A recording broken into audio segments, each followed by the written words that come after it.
Hey guys, welcome back to the Unbound & Pursued channel. Thank you again for supporting and watching the videos. This video today is going to do a quick overview of the boiling and cleaning process. You could also see that video. I've already posted it about cleaning a bear skull. But now we're going to move into, after the cleaning's done, what do you do to whiten it, to make it that nice white color? So, quick thing, baking soda, big pot, liberal amount of Dawn dish soap. Both of those help neutralize the smell and pull out the grease and just help clean the skull while it boils. So I put the lid on, let it boil for an hour and a half or 2 hours.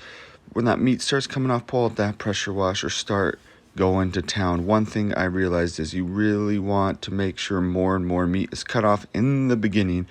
Makes this go even faster. You can tell I left some big chunks, couple inches thick, which made it really difficult to actually spray it off. So I, right here, go through, cut out all this sections, separate the bottom and top jaw, which is also a good, because then each part can get its own little cleaning way quicker. There's not so many nicks and nannies in there for meat to get stuck in. So once that's separated, pulled apart, you can pressure wash away.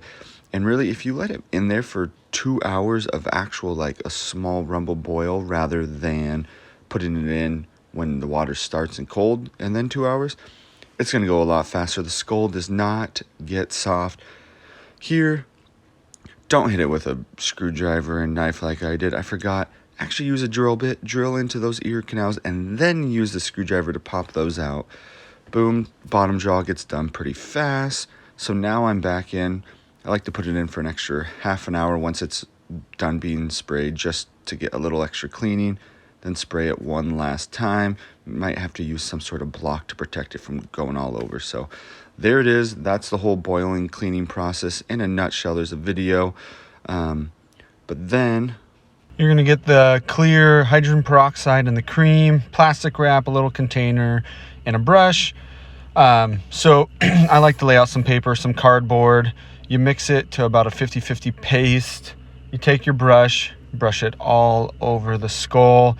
I like to put a very liberal amount, just all over the place. Every little nick and cranny, just in and out. Because this is also, if there is any kind of stench left, I mean, the baking soda and the Dawn dish soap should have taken care of it. But for if some reason there's just a little bit of something wasn't quite missed, this is also going to help just neutralize that smell, kind of lock it in so that the skull isn't also sitting around your house and stinking up the place. So I like to go all around. Definitely wear some plastic gloves. You don't want this stuff on your hands. It'll bleach your hands, dry them out, make them really just nasty and disgusting.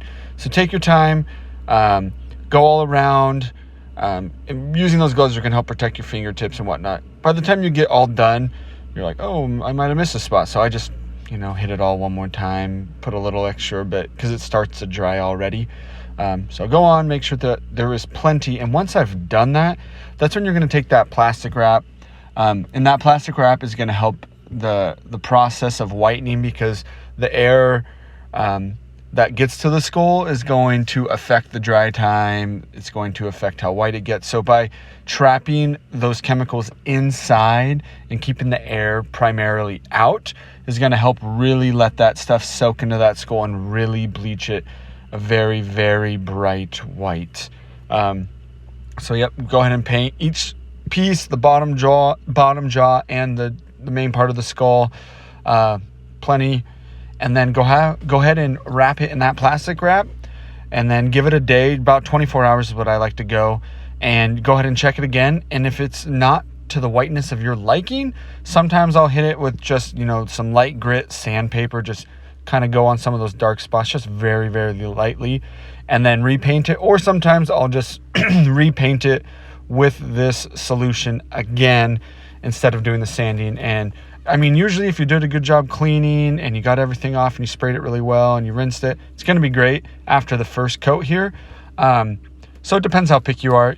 On both my bear and my deer from this year, I only painted them one time and they came out more than dandy. I really was stoked with how it came out. So here you see finishing the final last process. and then I let them sit over a day. This is the next day, and when you pull that stuff off, you don't have to worry about gloves because it's dry. Even the plastic is dry, and you can tell it is way whiter than before. It's not perfect, but I don't really care too much. It is way better than it was before, and especially with bears, they're a lot greasier, and so they're just more difficult in general. But you can tell way different, way more white, pretty clean, and just ready to be done. So thank you again for watching this video. Please subscribe, leave a comment, let us know if you do anything different, and until next time, thanks guys.